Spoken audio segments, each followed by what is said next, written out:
Dahil palapit na nga ang Pasko, ay gagawa tayo ng ating Christmas tree. Ang sarap kasi sa mata kapag mayroon tayong Christmas tree sa bahay.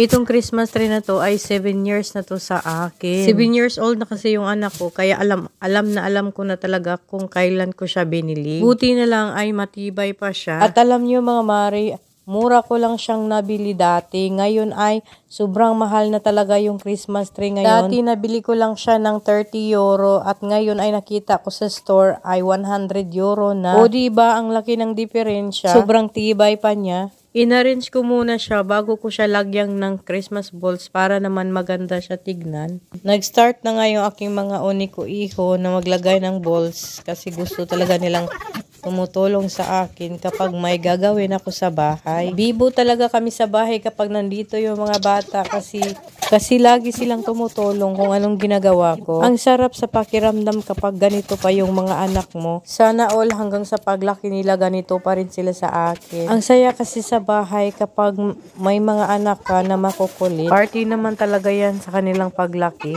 Nakakatuwa talaga tong dalawang to kasi kapag yung isa ay aakyat din siya. Kumbaga kung anong gustong gagawin ng kuya niya, yan din gagawin niya.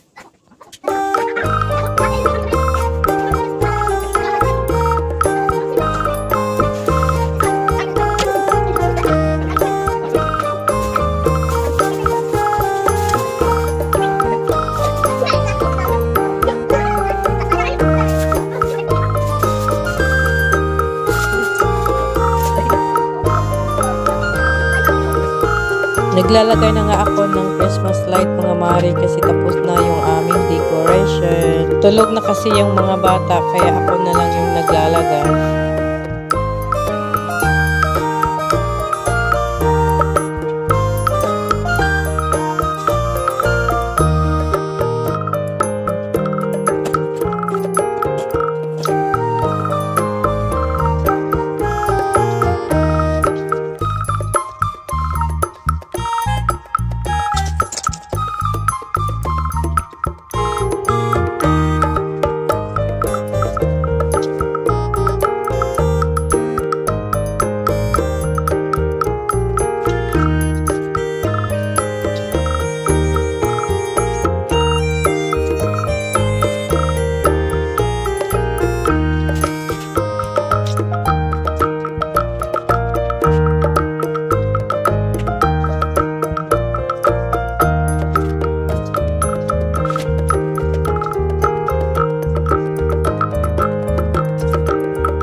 Ito na ang resulta ng ating Christmas tree.